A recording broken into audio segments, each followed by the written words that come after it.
మా మా ఆర్మీని రెంట్‌కి ఇస్తాం మీకు అని. అంటే ఆ సౌదీకి ఆర్మీ ఉండదు.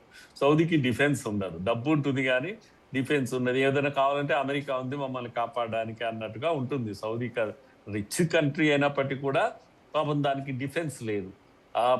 దీనికేమో పాకిస్తాన్‌కేమో డబ్బులు లేవు. డిఫెన్స్ ఉంది. డిఫెన్స్‌కు భోజనం పెట్టే పరిస్థితి పాకిస్తాన్‌కు లేదు. కనుక డిఫెన్స్ పీపుల్‌కు, ఆర్మీకి అన్నం పెట్టలేని పాకిస్తాను ఇరాన్‌కు మధ్యవర్తిత్వం వహిస్తదా? కనుక ఇప్పుడు ఆర్మీకి భోజనం పెట్టాలన్నా, జీతాలు ఇవ్వాలన్నా, జీతభత్యాలు ఇవ్వాలన్నా ఆర్మీని ఏం చేస్తుందంటే సౌదీ అరేబియాకు రెంట్‌కి పంపిస్తా ఉంది.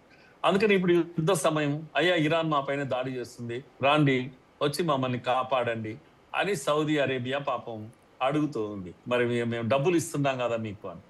అవును ఇవ్వండి, డబ్బులు ఇవ్వండి, మరి మాకు డబ్బులు అవసరం ఉంది ఇప్పుడు.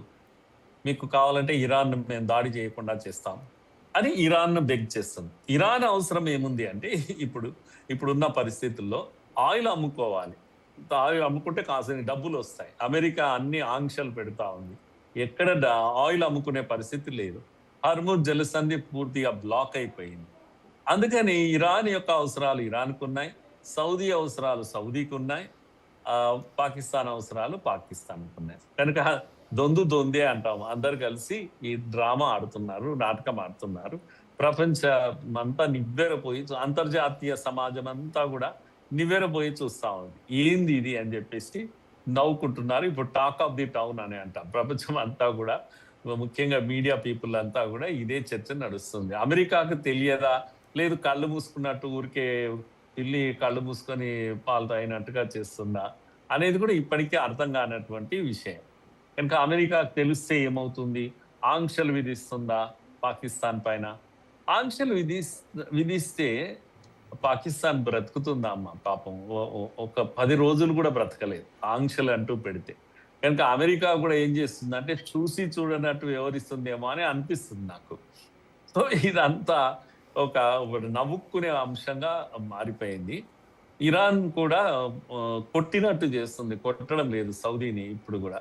ఎందుకంటే ఇరాన్ తన ఆయిల్ ముడి చమురును పాకిస్తాన్‌కు అది కూడా క్లాండెస్టైన్‌గా అంటే వింటాము వెనక దీని నుంచి తెర వెనకాల నుంచి పంపిస్తూ ఉంది.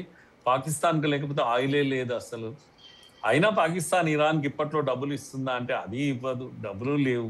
సో ఇలాంటి ఒక దుస్థితి పాకిస్తాన్‌ది. ముఖ్యంగా ఇరాన్ డబ్బుల కన్నా ఆ భూభాగం 2 ఎందుకంటే ఇరాన్ అండ్ పాకిస్తాన్ 2 భూభాగాలు బార్డర్ ఒకటే అన్నమాట.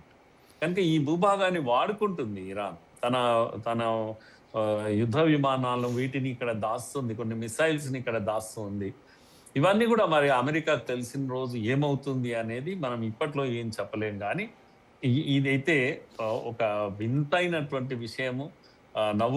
నవ్వుకోవాలా లేకపోతే ఏందో అర్థం కానటువంటి విషయము. పీకల్లోతు ఆర్థిక సంక్షోభంలో ఉన్నటువంటి పాకిస్తాన్, ద్రవ్యోల్బణము ఒక అతిపెద్ద సమస్యగా ఉన్నటువంటి పాకిస్తాన్‌ను కాపాడే స్థితిలో మునీర్ లేడు, వాళ్ళ అధ్యక్షుడు లేడు. కనుక వాళ్లకు తోచినంత ఇది కూడా కేవలం ప్రజల ఆకలి తీర్చడానికి కాదు ఇదంతా చేస్తున్నది.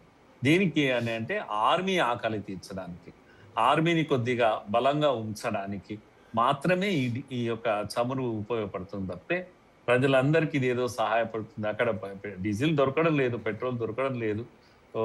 కనుక మీరు ఈడ 100 అనే అంటాం, 500 పెట్టినా దొరకని పరిస్థితి పాకిస్తాన్‌లో ఏర్పడ్డది. సో ఇది అసలైనటువంటి విషయము. కనుక ఇది తెలియదా, తెలుసా అంటే ఎవరికి అర్థం కానటువంటి విషయము. తెలియనట్టు రహస్యంగా తెచ్చుకున్నట్టు పాకిస్తాన్ చేస్తుంది నాటకము. రహస్యంగా ఇస్తున్నట్టు ఇరాన్ చేస్తుంది నాటకము. సౌదీకి కూడా ఈ విషయాలు చాలా మటుకు తెలుస్తున్నాయి. ఎందుకంటే సౌదీ ఎందుకు నోరు మూసుకుంటుందంటే ఇరాన్ దాడులను ఆపింది సౌదీ పైన.